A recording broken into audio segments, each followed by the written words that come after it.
سعادت مند ہیں وہ لوگ جو اس ماہ نور میں، ماہ سیام میں اپنے رب کے حضور نیازمندیوں اور عجز و انکساری کے ساتھ حاضر ہوتے ہیں۔ شیطان باندھ دیا جاتا ہے، روزے، صلاۃ التراویح اور دیگر امور صالحہ سے نفس کی کمر توڑنے کا سامان بھی کیا جاتا ہے۔ اللہ تعالیٰ جل شانہ نے جن لوگوں کو یہ سعادت مندی نصیب فرمائی کہ وہ اپنی صبحوں کو اور اپنی شاموں کو قرآن کے نور سے روشن رکھتے ہیں اور سارا دن اس تصور میں ڈوبے رہتے ہیں کہ ہمارا اللہ ہمیں دیکھ رہا ہے، نظر کی، خیال کی، فکر کی پاکیزگی کا سامان کرتے ہیں، زبان کو جنبش دینے سے قبل سوچتے ہیں کہ کوئی ایسا جملہ نہ نکلنے پائے جو ہمارے روزے کے نور کو بجھا دے، وہ لوگ یقیناً خوش نصیب ہیں۔ اور جو لوگ آنے والے ساون رت کے اس موسم میں بھی اپنے من کی پاکیزگی کا سامان نہیں کرتے اور عام ایام کی طرح ان دنوں کو بھی گزار دیتے ہیں، وہ بد نصیب طبقہ ہے۔ اگر وہ روزہ رکھتا بھی ہے تو حضور نے ارشاد فرمایا کہ جو جھوٹ اور جھوٹے کام نہیں چھوڑتا اس کے بھوکا پیاسا رہنے کی اللہ کو ضرورت نہیں ہے۔ یہ تقوی کا موسم بہار ہے اور اس میں ہم نے اپنے من کی اصلاح کے لیے کوشاں ہو جانا ہے۔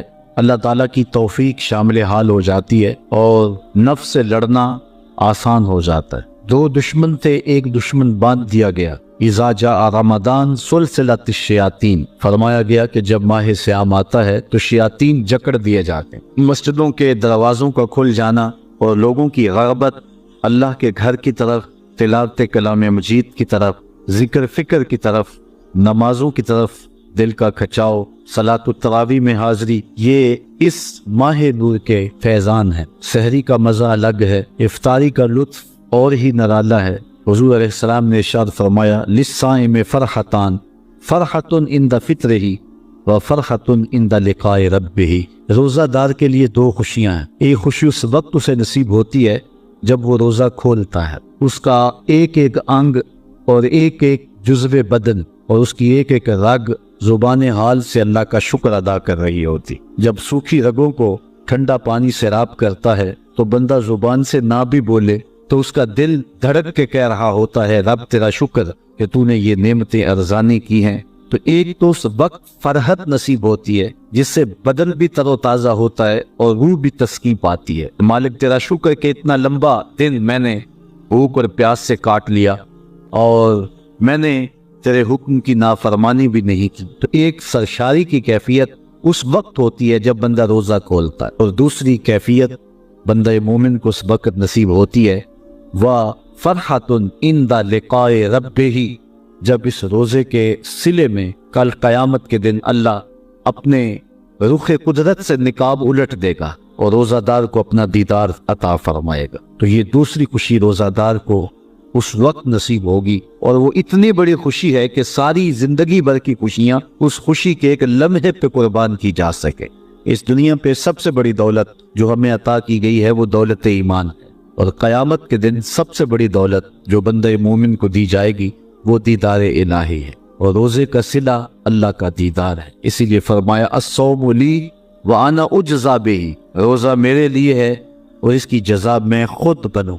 تو اللہ تعالیٰ کا دیدار روزے کا صلہ ہے۔ سارے دن کا فاقہ کاٹنے سے، دکھ سہنے سے، سارے دن کی تکلیف برداشت کرنے سے جو نتیجہ نصیب ہوتا ہے وہ بہت خوبصورت ہے۔ اللہ تعالیٰ جل شانہ یہ ماہ نور، بالخصوص اس کا یہ دوسرا عشرہ جس کی آج پہلی صبح ہے، اور اس صبح کے دامن میں ہم بیٹھ کر کے دین کی باتیں سننے کے لیے یہاں جمع ہوئے ہیں، ہمارے لیے، ہماری ماؤں، بہنوں اور بیٹیوں کے لیے جو آج تشریف لائی ہیں، سب کے لیے باعث یمن و برکت بنا دے اور ہمارے من اجلے کر دے اور باطن ستھرے فرما دے۔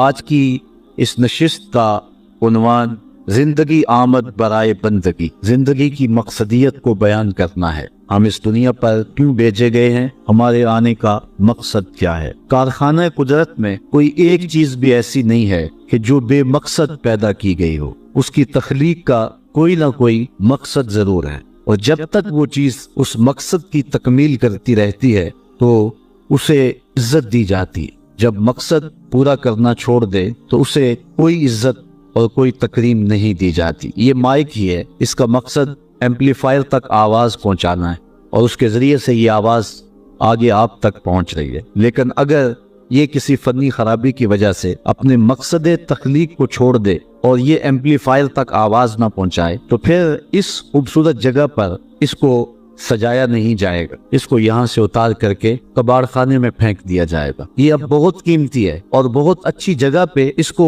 مرتبہ دیا گیا ہے، لیکن پھر اس کی کوئی توقیر نہیں ہوگی۔ اسی طرح کائنات کی ہر شے اور ہر چیز اپنے مقصد کی جب تک تکمیل کرتی رہتی ہے تو عزتوں کی مسند پہ اسے بٹھایا جاتا ہے، اور جب مقصد پر عمل کرنا چھوڑ دے اور مقصدیت سے عاری ہو جائے تو پھر اس کی کوئی توقیر اور کوئی عزت نہیں رہتی۔ اللہ تعالیٰ جل شانہ نے حضرت انسان کو بھی کسی مقصد کے لیے پیدا کیا ہے، بے مقصد اس کو پیدا نہیں کیا گیا ہے۔ اس کائنات کے اندر چھوٹے چھوٹے جانور بھی بے مقصد پیدا نہیں کیے گئے، انسان تو مقصود ہے کائنات کا، اور جس کے لیے پوری کائنات کو تخلیق کیا گیا ہے وہ انسان کیا بے مقصد پیدا کر دیا گیا ہے؟ اس کی تخلیق کا کوئی مقصد نہیں ہے؟ یقیناً اس کی تخلیق کا کوئی مقصد ضرور ہے، اس کی تخلیق کا کوئی مدعا ضرور ہے۔ اللہ تعالیٰ جل شانہ نے اس مقصد کو، اس مدعا کو قرآن مجید میں بیان فرمایا، ارشاد کیا وَمَا خَلَقْتُ الْجِنَّ وَالْإِنسَ إِلَّا لِيَعْبُدُونَ، ہم نے جن و انس کو اس لیے پیدا کیا ہے کہ وہ میری عبادت کریں۔ انسان کی تخلیق کا مقصد اور مدعا اللہ تعالیٰ جل شانہ کی عبادت کرنا ہے۔ اللہ تعالیٰ جل شانہ کی عبادت اس لیے نہیں کہ اس کو بندوں کی عبادت کی ضرورت ہے، اسے کوئی غرض ہے، بندوں کو تخلیق اس نے اس لیے کیا ہے کہ وہ مجھے پوجیں گے اور میری عبادت کریں گے تو کوئی مجھے فائدہ ہوگا۔ اللہ تعالیٰ جل شانہ ایسی کسی غرض سے پاک ہے۔ خود ارشاد فرمایا ما ارید منہم من رزق وما ارید ان یطعمون، نہ تو میں اس سے کوئی رزق چاہتا ہوں اور نہ یہ چاہتا ہوں کہ وہ مجھے کھلائیں، کیونکہ وہ کھانے سے بھی پاک ہے اور اسے رزق کی بھی ضرورت نہیں ہے، بلکہ ان اللہ هو الرزاق ذو القوۃ المتین، اس کی شان یہ ہے کہ وہ خود رزاق، وہ پوری دنیا کو دینے والا ہے اور وہ قوتوں کا مالک، وہ رب جو خود قوتوں کا مالک ہے، جو متین ہے، ذو قوہ ہے اور رزاق ہے، اس کو غرض کوئی نہیں ہے، تو پھر بندوں کو حکم کیوں کیا گیا کہ وہ اس کی عبادت کرے؟ اصل بندے کے لیے کمال یہ ہے کہ وہ بندگی میں رہے اور اس سے اس کے اخلاق رذیلہ ختم ہوں گے اور اس میں اخلاق حسنہ پیدا ہو، اس لیے اس کو عبادت کا حکم دیا گیا تاکہ وہ اپنی زندگی کا جمال پا سکے۔ اگر وہ پوجا نہیں کرے گا، اللہ کی پرستش نہیں کرے گا، تو اللہ تعالیٰ جل شانہ کو کوئی فرق نہیں پڑتا۔ کائنات کی کوئی چیز نہیں ہے جو طوعاً اور کرہاً اس کے حضور سجدہ ریز نہیں ہے، اس کی تسبیح نہیں بولتی۔ علماء نے لکھا کہ تمام درخت جو تم دیکھ رہے ہو یہ حالت قیام میں اور اللہ کی تسبیح بول رہے ہیں، اور درخت جب تک تسبیح بولتا رہتا ہے اپنے تنے پہ کھڑا رہتا ہے، اور جب تسبیح بولنا چھوڑ دیتا ہے تو کاٹ دیا جاتا ہے۔ جو درخت کاٹ دیا جائے سمجھ لو کہ اب تسبیح کا عمل اس سے موقوف ہو گیا تھا، اب اس کو کاٹ دیا گیا۔ تو سارے درخت حالت قیام میں، چوپائے حالت رکوع میں، مینڈک حالت تشہد میں، اور حشرات الارض کیڑے مکوڑے یہ حالت سجدہ میں۔ اللہ تعالیٰ نے انسان کو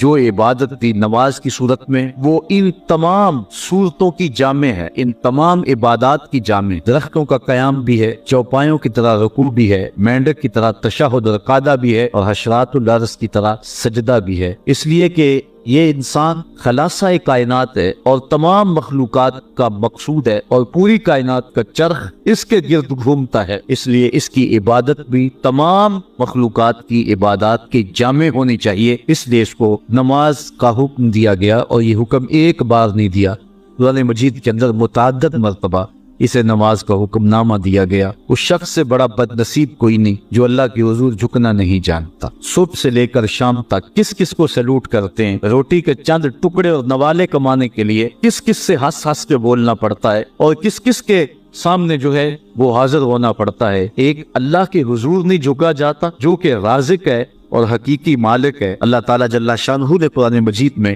ایک مقام پہ ارشاد فرمایا یا ایھا الناس اعبدوا ربکم الذی خلقکم، اے لوگو اللہ کی عبادت کرو۔ کیوں؟ ربکم، وہ تمہارا رب ہے۔ یا ایھا الناس اعبدوا ربکم، اپنے رب کی عبادت کرو، تمہاری تربیت کرنے والا ہے، تمہیں درجہ کمال تک پہنچانے والا ہے۔ یہاں صرف اہل ایمان کو حکم نہیں دیا گیا، یہاں پوری انسانیت کو اللہ کے حضور حاضر ہونے کا کہا گیا ہے، چونکہ وہ صرف اہل ایمان کا رب ہی نہیں ہے بلکہ وہ تمام کائنات کا رب ہے۔ سورۃ الفاتحہ اٹھائیں تو وہاں ارشاد ہوتا ہے الحمدللہ رب العالمین، تمام خوبیاں اللہ کے لیے جو تمام جہانوں کا پالنے والا ہے۔ وہاں رب المسلمین نہیں کہا کہ صرف وہ اہل اسلام کا رب ہے، وہ تمام جہانوں کا رب ہے، پوری کائنات کا رب ہے۔ ہر شخص کو اس کی ضرورت کے مطابق بہم پہنچا رہا ہے، جو اسے مانتا اسے بھی دیتا ہے، جو نہیں مانتا اسے بھی دیتا۔ کبھی ایسا نہیں ہوا کہ اس کی حضور کو سجدہ ریز نہ ہوتا ہو اور اس نے اس کے رزق کے دروازے بند کر دیے، سورج کو حکم دیا ہو اس کے گھر میں روشنی نہ بھیجنا، یہ میرے نافرمانوں کا گھر ہے۔ یہ اس کی ربوبیت ہے جس کا عموم پوری انسانیت کو فیض دے رہا ہے۔ آنے والا موسم ماہ سیام رمضان المبارک، یہ ہماری زندگی کے اندر یہ نور داخل کرتا ہے کہ میرا اللہ دیکھ، کڑکتی دھوپ، برستی گرمی، زبان کانٹا، ہونٹ خشک، گلا خشک، دروازہ مکفل، ٹھنڈا پانی دستیاب، لیکن ایک گھونٹ بھی حلق سے نیچے نہیں اتارتے کہ میرا اللہ دیکھ رہا ہے۔ وضو کرتے بھی احتیاط کرتے ہیں کہ میرا اللہ مجھے دیکھ رہا ہے۔ کرتے ہیں کہ نہیں کرتے؟ یہ نور ملتا ہے کہ نہیں ملتا؟ اس کو پھر جذب کر لینا چاہیے تاکہ یہ زندگی میں چھا جائے، کیونکہ جو رمضان میں دیکھتا ہے وہ غیر رمضان میں بھی دیکھتا ہے۔ اور پھر پانی نہیں پیتے کہ اللہ دیکھ رہا ہے، کھانا نہیں کھاتے اللہ دیکھ رہا ہے، لیکن جب آنکھ بھٹکتی ہے تو اس وقت اللہ نہیں دیکھتا، جب خیال بیٹھتا ہے تو اس وقت اللہ نہیں دیکھتا۔ رشوت میز کے اوپر سے لے رہے ہو یا نیچے سے لے رہے ہو تب نہیں اللہ دیکھ رہا ہوتا، اللہ صرف کھانے اور پینے کو دیکھ رہا ہوتا ہے۔ یہ جو ایک نور آیا ہے اس کو جذب کر لے، پوری زندگی میں پھیلا لے۔ تو اسی لیے رمضان تقوی بانٹتا ہے، روزہ تقوی بانٹتا ہے، زندگی میں نور اور روشنیاں بھر دیتا ہے۔ اقبال نے کہا تھا حب دولت تلف می سازت زکات، زکات حب دولت کو زائل کرتی ہے، جب اللہ کی راہ میں لٹاؤ گے تو اس سے کم بھی نہیں ہوگا۔ میرے حضور نے 3 چیزیں قسم کر کے کہی، حضرت ابو کبشہ الانماری رضی اللہ تعالیٰ عنہ سے مروی ہے۔ میرے حضور نے ارشاد فرمایا اگر کوئی شخص کسی کو معاف کر دیتا ہے تو اس کی عزت کم نہیں ہوگی، میں محمد اللہ کی قسم اٹھاتا ہوں۔ دوسری بات میرے حضور نے فرمائی کہ جو شخص مانگنے لگ جاتا ہے، سوال کا دروازہ کھول لیتا ہے، اللہ اس کے لیے محتاجی کا دروازہ کھول دیتا ہے، اس کی کبھی کمی پوری نہیں ہوتی۔ اور تیسری بات میرے حضور نے قسم کر کے کہی ما نقص مال عبد من صدقہ، کہا میں اللہ کی قسم اٹھا کے کہتا ہوں کہ صدقے سے مال کم نہیں ہوتا، صدقے سے مال گھٹتا نہیں ہے۔ تو ایک تو مال بھی نہیں گھٹے گا، یہ ضمانت کس کی ہے؟ میری نہیں ہے، یہ رسول اللہ کی ضمانت۔ ایک تو مال بھی کم نہیں ہوگا، اور دوسرا یہ ہے کہ حب دولت ختم ہو۔ حب دولت تلف می سازت زکات، یہ ماہ سیام آ رہا ہے تو زکات سے حب دولت کو کم کیجئے، بلکہ صدقات دیجئے، نفلی صدقات کیجئے، غرباء کی مدد کیجئے، مساکین کی مدد کیجئے، اپنے غریب محتاج رشتہ داروں پہ غور کیجئے، ان کی مدد کیجئے، اپنی ہمسائیگی میں دیکھیے، پردے سے مدد کیجئے، ان کی عزت نفس بھی مجروح نہ ہو۔ یہ جو نمائش لگا کے 10 اخباروں میں چھپوا کے لوگوں کی مدد کرتے ہیں، اس سے گریز کیجئے۔ کبھی سوچیں کہ اگر آج کسی کی بیٹی لائن میں کھڑی ہے تو کل اگر یہ مرحلہ میری بیٹی کے لیے آ جائے تو پھر میرا مزاج کیا ہوگا؟ تو عزت نفس کا خیال رکھیے، لوگوں کی غربت کا تماشا نہ اڑائیے، اور لوگوں کی جو ہے وہ محتاجی کو اپنی تسکین کا ذریعہ نہ بنائیے۔ یہ تو اللہ نے تمہیں دیا اور انہیں نہیں دیا، اور وہ آزمائش کی گھڑی میں کھڑے ہیں، تم ان کے ساتھ کھڑے ہو جاؤ۔ تو لوگوں کی مدد کیجئے، دکھیوں کے کام آئیے، مساجد کی جو ہے وہ تعمیر کیجئے، مدارس دینیہ کے ساتھ وابستہ رہیے، اور لوگوں کی فلاح کے لیے، بہتری کے لیے کام کیجئے۔ اللہ نے آپ کو دیا ہے، یہ مال یہاں رہ جانا ہے۔ میرے حضور نے فرمایا ابن آدم کہتا ہے میرا مال میرا مال، اس کا مال وہ ہے جو اس نے کھایا یا پہنا اور پرانا کر دیا یا آگے بھیج دیا، باقی اس کا نہیں ہے، وہ وارثوں کا ہے۔ مرتے ہی ورثہ بن جائے گا، مرتے ہی ترکہ بن جائے گا۔ کفن بھی میلا نہیں ہونے دیں گے کہ بعض اولادیں تو بانٹ لیتی۔ اللہ اکبر، وہ گھر جو ان کے لیے بنایا تھا، ایک رات بھی تجھے اس گھر میں رکھنے کے لیے تیار نہیں ہو۔ آج تیرا نام چھن گیا، آج کوئی یہ نہیں کہتا کہ پیچھے اس امام کے اور حاضر اس چودھری صاحب کے، حاضر اس میت کے۔ آج تو ڈیڈ باڈی بن گیا، آج تو میت بن گیا۔ آج خان صاحب، ملک صاحب، چودھری صاحب، پیر صاحب، مفتی صاحب، تیرے سارے ٹائٹل چھین لیے گئے. آج پیچھے اس امام کے اور دعا واسطے حاضر اس میت کے، آج تو میت بن گیا. آج تیرا لباس بھی پھاڑ کے اتارا ہے. آج تیرے انگوٹھے باندھ دیے گئے ہیں، ناک میں روئی ٹھونس دی گئی. آج تو غسال کے رحم و کرم پہ ہیں، وہ تجھے ادھر الٹ دے یا ادھر پلٹ. اب تیرے پاس کوئی اختیار ہی باقی نہیں رہا. میاں صاحب بولے جاندی واری ڈرونا بنے ہو تے ہاتھ نہ لاندے ڈرتے. آج اولاد بھی دور ہے، پوتے اور پوتیاں بھی ڈرتی ہیں. جاندی واری ڈرونا بنے ہو تے ہاتھ نہ لاندے ڈر دے. جنہ لئی تو پاپ کمائے آج کتھے نہیں تیرے کرتے. آج سارے چلے گئے تو آج اپنے ہاتھ سے اپنی زندگی کو سنوارنے کے عمل کی طرف بڑھیں اور راہ خدا میں خرچ کریں. دکھیوں، مجبوروں اور لاچاروں کے کام آئیں. اللہ آپ کی مدد کرے گا اور حب دنیا کم ہوگی. اللہ تعالیٰ جل شانہ نے سورہ عادیات میں پہلی 5 آیات میں قسمیں کی، پھر 3 آیات میں جو ہے وہ حضرت انسان کی وہ کمیاں، کوتاہیاں جن کی بنیاد پر باقی گناہ سرزد ہوتے ہیں ان کو بیان کیا، اور اس کے بعد پھر علاج بھی قرآن نے بتایا اور کس قدر اس کو چوٹ لگائی. افلا یعلم اذا بعثر ما فی القبور وحصل ما فی الصدور ان ربهم بهم یومئذ لخبیر. افلا یعلم اذا بعثر ما فی القبور. اے اکڑ کے چلنے والے، اے ناشکر انسان، اے دولت کے پجاری، وہ وقت یاد کر جب تو قبر سے اٹھایا جائے. اس وقت کفن بھی چھین لیا جائے گا. اب سب کو چھین لیا گیا، دولت، بینک بیلنس، تیری جائیدادیں، پلازے، گاڑیاں، گھر، کوٹھیاں، بنگلے، سب کو یہی رہ گیا. صرف ایک چادر کفن کی لے کے جا رہے. لیکن جب قبر سے اٹھایا جائے گا یہ کفن کی چادر بھی رہ جائے گی، برہنہ اٹھایا جائے. اللہ اکبر. نہ پاؤں میں جوتے، نہ سر پہ پگڑی، نہ بدن پہ کپڑا، برہنہ اٹھایا جائے. سیدہ عائشہ رضی اللہ تعالیٰ عنہ نے سنا تو کانپنے لگی. عرض کی حضور قبر سے برہنہ اٹھائے جائیں گے تو ایک دوسرے سے حیا نہیں آئے گی؟ فرمایا عائشہ معاملہ اس سے بھی آگے ہے. کسی کو ہوش ہوگی تو حیا آئے.